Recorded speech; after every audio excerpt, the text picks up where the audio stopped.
Hello, what a lot has happened since last week. President Trump is back. Ceasefire in the Middle East. Trump takes credit for that and promises a deal to sort out Russia. Storms from the USA are battering the UK. Welcome to the Internet Seriously. I'm Lucian Taylor in Oxford. I'm Emily Taylor in Oxford. And I'm Kieran McCarthy in London. So coming up today, President Trump's inauguration was peppered with tech billionaires, including TikTok CEO Shu Zhiqiu, while others are digging into the reality of a Trump-driven tech future. We ask, where are we going with online safety and the prevention of scams and fraud?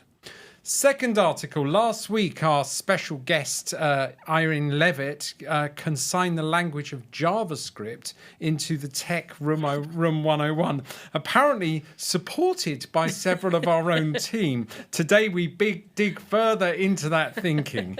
And finally, Emily wanted to talk about Wallace and Gromit, which has been nominated for another Oscar. We explore this biting critique of cybersecurity and AI done in claymation.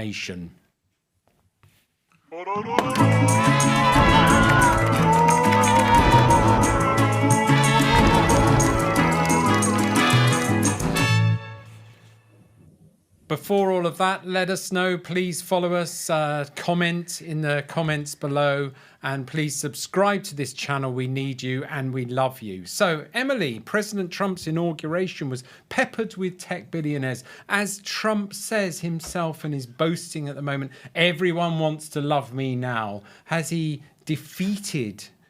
Steve Bannon was saying he's beaten these tech billionaires. They're now crawling to him. The poodles in the front row, and then the cabinet in the second row. So really, a big symbolism in that positioning of the sort of row of tech billionaires all giving each other the side eye, looking very uncomfortable. Some of them extremely comfortable.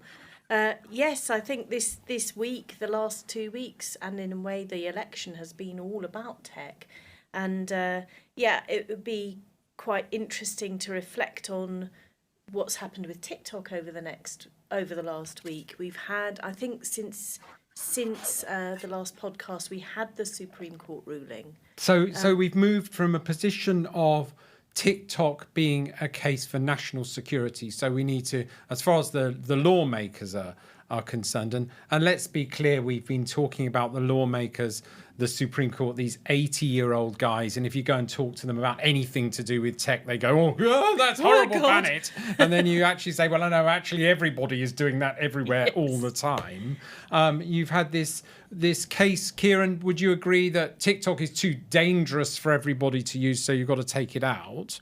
It's absolutely deadly. I don't know if you've seen any of the videos on there. It's terrifying. Yeah. I'm not sure society will survive. So they're quite right. Yeah. So ban it. So ban it. But Trump was also national security threat. Red's under the bed. Ban it. So that's now fixed. It's now fixed. And Donald Trump, as he was signing his executive order, it's now not a national security threat, because what changed your mind, President Trump? I got used to it. So that's actually the answer to national security threats, is once you get used to them, it's fine and not a threat anymore. Okay, so Kieran. And also, if you have a warm spot for TikTok, as President Trump does, then it's no longer a national security threat. Yeah. Which is quite the turnaround for somebody who himself signed an executive order back in 2020, defining it as an urgent national security threat. I mean, we're obviously for the next 4 to 5 years, we're just going to have such a laugh, aren't we, about this person? Well, but honestly, it is the will of the people. There's no doubt, and we're watching the big tech. They've got to crawl, haven't they? Really, because it's all about regulation, isn't it? I mean, if they don't creep and crawl, their companies are going to be punished. Would you agree, Kieran? I would say that Donald Trump is extremely effective at wielding power. That's what I would say. And yes, the fact that he's managed to get these tech bosses to do what they're doing in public is a sign of what he's perfectly prepared to do, and they know it. So that's what's happening. I mean, I don't agree with the policy-making process of how does this one man think about things today. You could say it's very swift. I mean, you don't have to go through the usual processes of, finding compromise amongst hundreds of people with different perspectives. You just ask the man that hasn't thought about it very much what he thinks. I'm not sure it's going to be very effective or efficient going forward, but that's the next point I want to come to. But Emily, you've been telling me he's not going to the Senate and getting agreement about anything. He's just been signing one after another. He's realized he can sign these executive orders legally as president. He can just sign this stuff and it becomes a reality. Is that yes, right? Yes, but he's not alone in that. I mean, it's, the US, I mean, Kieran, you've lived in the States, so that the impression here is that the US lawmaking process is sclerotic, broken, deadlocked. There is very little middle ground between the two parties. And so it was actually President Obama who started to rule by decree, and that has continued through the Biden era. Now, executive orders are a perfectly respectable way of using executive power to identify and cure national security risks, for example. But the theatre, so we had the theatre of the tech billionaires first line in the inauguration. We also had the theatre of Trump's desk in the Oval Office littered with these labelled executive orders, hundreds and hundreds. And this is what we're now going to have is rule by decree. And his play has been the country's in a state of emergency. We need to fix things. Yeah. Things need happening urgently. And this is, for historians among our listeners, this is actually one of the key causes of the English Civil War back in the 17th century, was the bypassing of Parliament by the sovereign and using prerogative power to make laws. So and eventually that was rejected. So given it was so it was our fault in the first place for designing this dreadful system, and then Obama's fault for using it. And I noticed at the inauguration, Kieran, you had all of these presidents lined up, and they, 5 of them were just staring icy-faced forward, and their wives were whispering them to not look so angry. And the only one who was looking good was Obama next to Trump. And they were just having a great laugh because they were obviously saying, I couldn't quite lip read, but it was like, the executive orders are bloody great, aren't they? Yeah, they are. You can just do what you want, can't you? Who's going to challenge him? So, all this stuff is changing unilaterally. And I'm interested, Kieran, on where this is going, because at some point, surely, second term, Keir Starmer's got a huge mandate, Trump's got a huge mandate. They've got to deliver wealth to poor people, and they've got to reduce things like pernicious online scams and fraud. How are they going to do this? Your guess is as good as mine. I mean, the thing with the executive orders is that they can then be rescinded. Like some of these executive orders are rescinding Biden's executive orders. So it becomes this sort of merry-go-round. And also he's passed executive orders that go directly against, amendments in the Constitution. So they're completely ludicrous. But it's just show. I mean, we've got reality TV in America right now. Well, and this interplay of the tech billionaires. You were saying there's a new tech guru that we've got to listen to.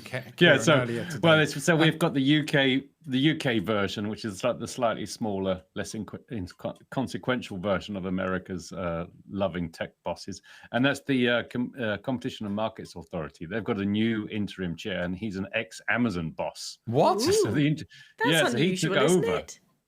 It's quite interesting, and so people say, now we're in the pockets of big tech. And what's quite interesting, the very next day, the CMA announces investigations into Apple and Google and their mobile ecosystem. What about Amazon? Are they getting investigated? Amazon's fine. Don't worry about Amazon. Amazon's fine. Nothing to see. The chair says it's great.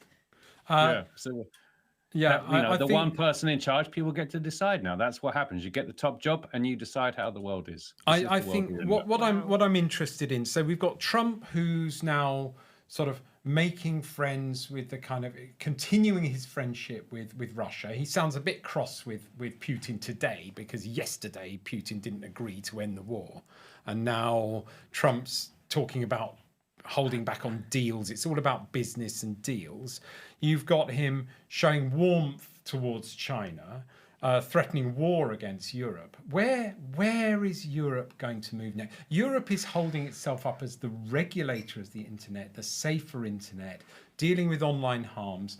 And you're seeing sort of this Britain and EU shuffling towards this sort of pan-European Mediterranean convention, reducing tariffs, sort of building this pack. You can see Starmer's clearly, wouldn't you agree, Kieran, blown it with Trump. I don't think they're going to get on fabulously well. Do I'd you? be surprised. No, I don't. Yeah, no. They're not really. No. Bit chalk and cheese, aren't they? Well, I don't think they're going to be buddies. I can't see suddenly if Keir Starmer turns up with an orange tan and a fake hairdo. Well, they've got the same hairdo except Keir Starmer's looks real. My biggest shock really was Musk attacking Farage. I mean, because for me that is such a route into the heart of Trumpy MAGA British thinking, and to attack the leader of the MAGA British thinking, that to me just seems insane when you're trying to. It's very simple. The problem we're all having is we're trying to attach this to reality and the fact that it's really important. If you look at it all as if it's a reality TV show, of course you've got to have one person yelling at another person every week. Yeah. And they're best buds one week and then they're fierce enemies the next. What's going to happen next week?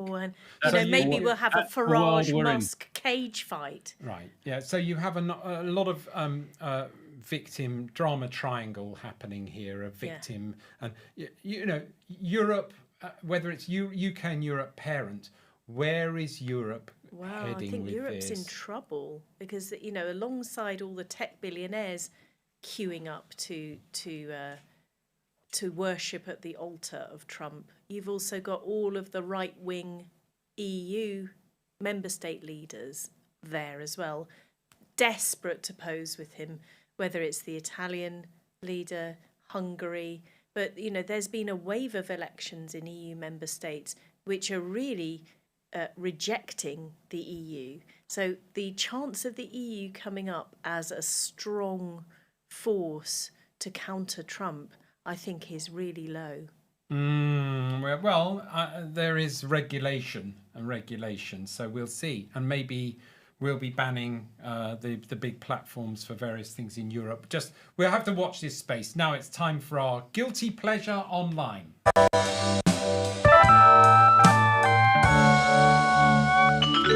Okay, I had a really boring one. So does anyone have a good one? Alice or Igor, do you have a good guilty pleasure online? I can't. My one was going to be tech self-training videos, but actually I think that's so shit. Watching people accidentally melt their hair off by attempting to go blonde, and then a hairdresser reacts to it. That was Alice. Did you make that up? Because that sounds good. Yeah, was that on TikTok?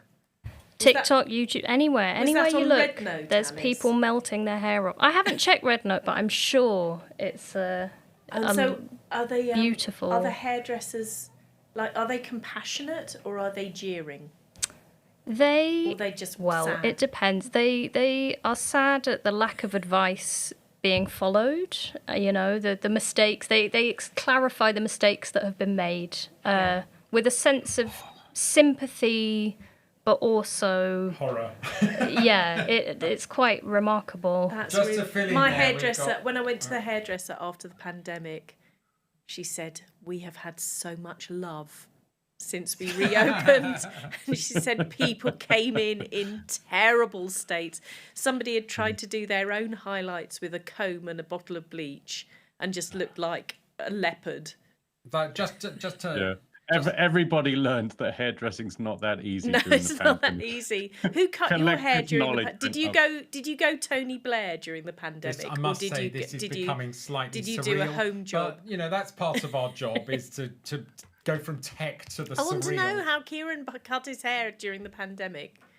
I had some clippers, so I just went very simple clippers, and then the my wife did the sort of snipping. It was, I think I'd give it a 7 out of 10. Oh, very No, good. great. Very Well, good. let's talk to her about that. Yeah, so that was Alice Taylor, who's standing in for Charlie Wickham backstage. Thank you, Alice. That was Voice of God That this really week. trumped me, so to speak. So, moving on.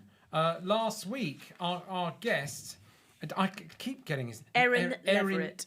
Erin Leverett, who's a fantastic expert. He's a and wonderful doing guy. some wonderful work with us, and really is a real tech genius. Yes, he's a legit genius. For his Tech Run 101, he consigned JavaScript, the language of JavaScript, into the bin. I have to say, And our senior... there wasn't much argument there, was I was there? It's watching like, from, okay, I was bye. watching from holiday, and my jaw hit the floor. That our organisation, Oxford Information Labs, we have a lot of development, and our development chosen language is a derivative of JavaScript that sits on top of JavaScript called TypeScript, which improves all of the old problems. But members of our own team supported the idea of junking an entire programming language without really sort of, and just voted for it as a good thing to throw into the bin. Kieran, I was just wondering if you had Anything to say for yourself. anything to say about that. Well, I mean, it's happened now. So my advice is start learning Python. I mean, that's where we are. We decreed. We signed the executive order. Sharpie got the JavaScript no Sharpie longer out. exists. Yeah. Yeah, I mean, if we think about, like TypeScript developed by Microsoft in 2012, fantastic language, really. I mean, it adds syntax and typing for better checking and errors. You can use it both on the server side and the client side. So we're all really pleased with it. Whereas Python, we find is very much more sort of academic, geeky sort of thing. If you're into doing fun graphs and charts, Python will do that quickly. If you're into doing a bit of grep quite quickly from the command line, it'll do that. But if you're working as a team, we really think the JavaScript libraries of React and Angular and those sorts of things are fantastic. I just thought, what was it about Python that was screaming at you, Kieran? I'm just thinking, our interest has peaked with a very small, specific group of people, and everyone else is like, "What were all those words, Lucy?" Programmers out there, please, I need your comments. I need masses of engagement now. Should we throw away TypeScript, JavaScript in favour of Python? There are actually, to be honest, language wars, and normally people feel passionate about it, not disdainful and contemptuous. Emily, what do you think? As an investor in our languages over 20 years, are you happy for us to dump all of this and move on to something else? I'm going to do whatever the experts advise. Yeah, great. That's fantastic. That is absolutely wonderful. Anyway, that was my little bit of fun this week. So moving on, before we get to the biggest topic this week, obviously the Wallace and Gromit phenomenon. It's time for our Tech Room 101.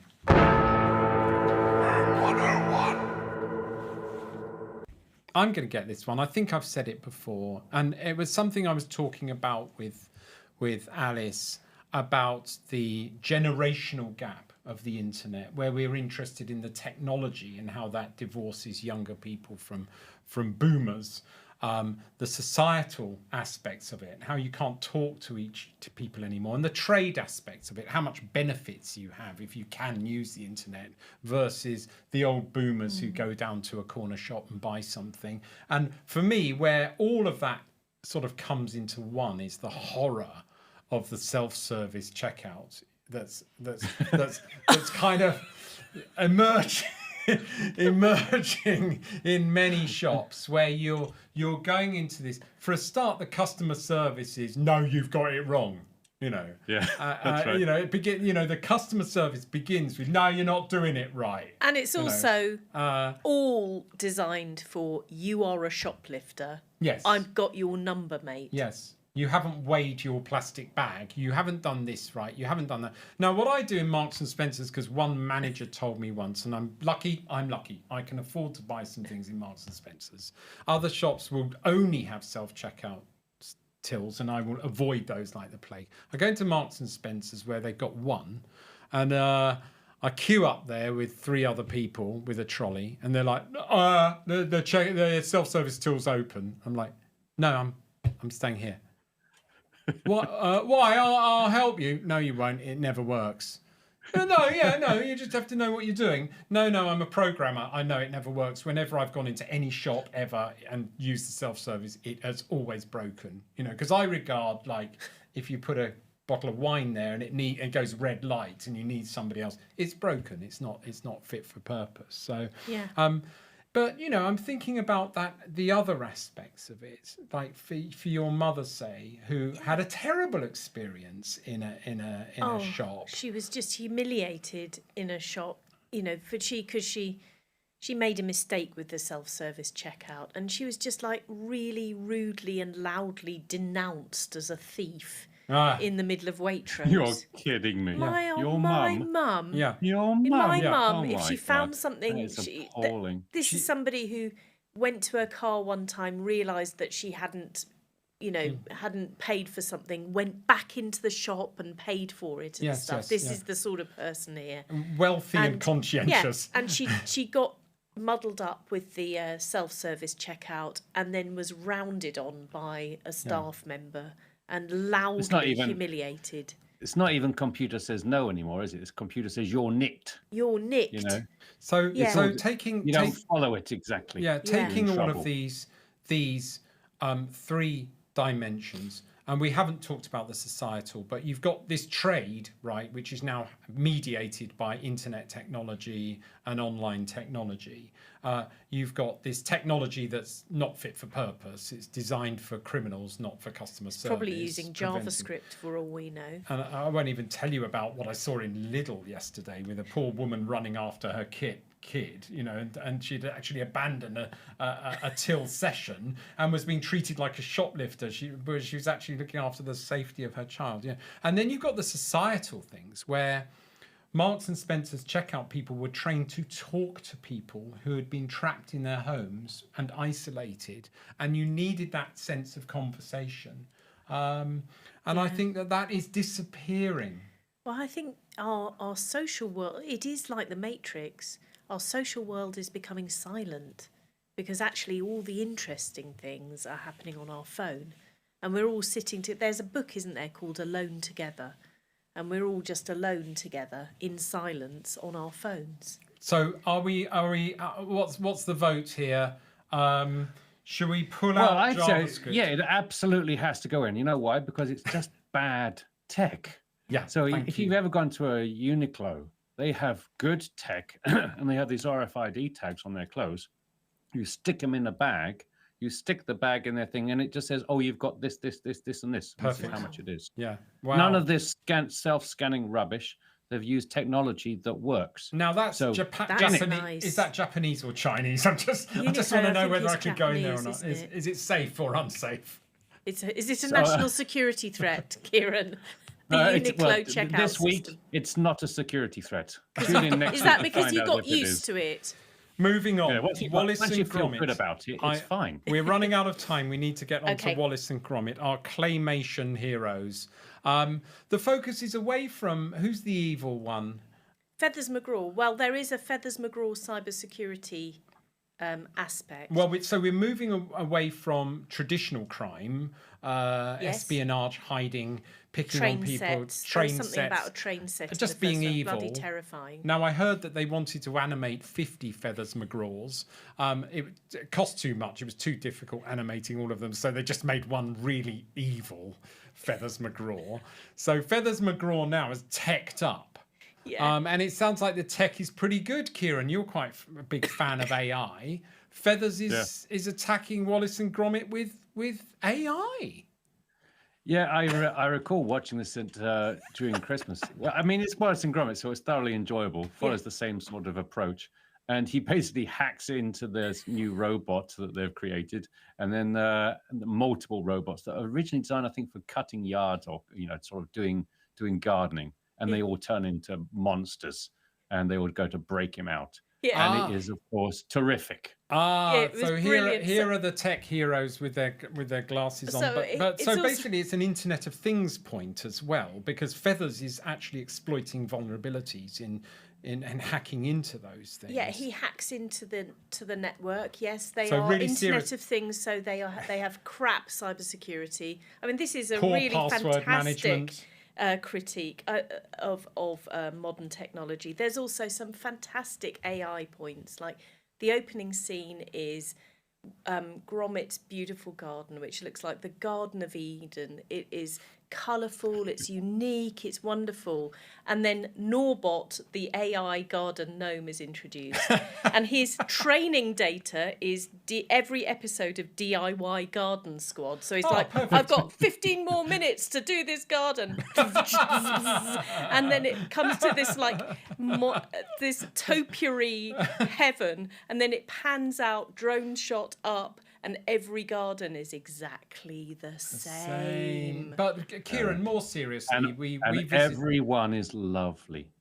but we visited Ditchley, the wonderful Ditchley house earlier this year, and we're talking about Norbot. And we're not far from this, are we? We watched a £14,000 lawnmower self-mowing the lawn all day and night with no grass cutting bucket to collect the grass bits in, because it's cutting it so much.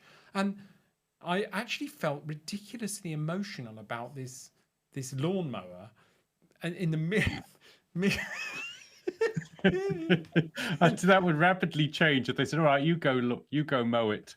After about 2 hours, you'll be like, "Let's get the robot." but you see, it was adorable, that robot. I loved it. It's and got also, eyes, when so- it's tired, it takes itself off and recharges itself. Yeah, no, I think is that's emotive language. But it's self-charging. the dogs of Ditchley, they think the robot's it. stupid. They keep wanting to play ball with the robot, and it just runs over their ball. Yeah. And this is another Wallace and Gromit point I wanted to make. AI is inflexible. There is a peril moment where Wallace and Gromit are tied up in a broom cupboard. They've no way of escaping. And then the door opens, and it's Norbot. He's there. They're safe. They're going to be saved. He walks past them, gets his vacuum cleaner, goes, "My job is cleaning," and cleans up the house and leaves them. And that is exactly what AI does, and a human would never do. A human would go, "Oh my God, save them," and then you carry on. Surely that's just bad training, wouldn't you say, Kieran? That's just bad training data. It needs exception management, and This is it needs to be able to we just rescue need people. better data. This is how to look after human beings' data. This is how to identify someone who's in distress data. This is all we've got to do. We just got to keep until we ultimately will end up with human beings, which will be terrific. Human beings and with mechanical all the actual parts. humans will be dead by that point. Why But do we keep tending towards slavery? Why do we want slaves all the time? I mean, slaves in we China, don't. British slaves in slave ships.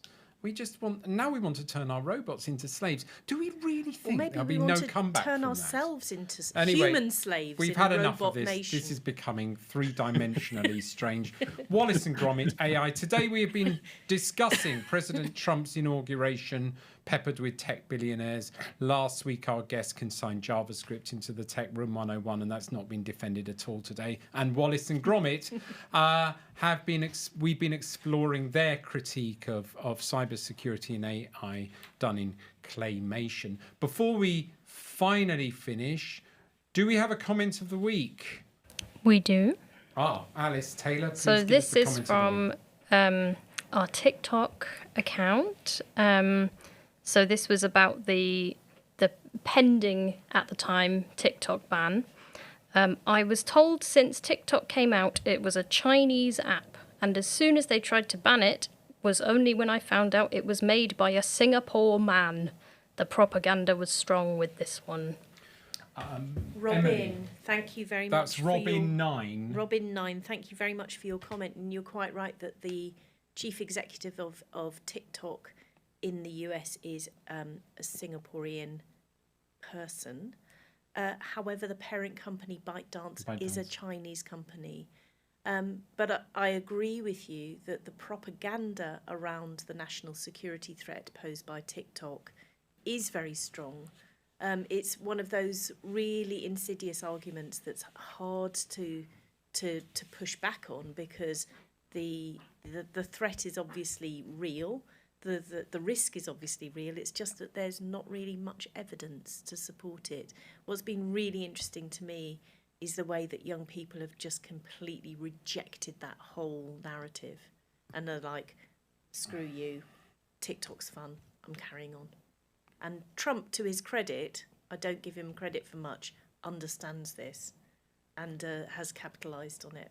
Thank you very much. We've summarised today what's been happening in the news already. There's two other things I want to talk about. We are franchising the Internet Seriously brand and launching Internet Seriously pre-recorded, which is going to be headed up by Alice Taylor and other colleagues here at Oxford Information Labs. And I'm also launching with my colleague Nathan Allen the Internet Seriously shopping channel. Thank you very much.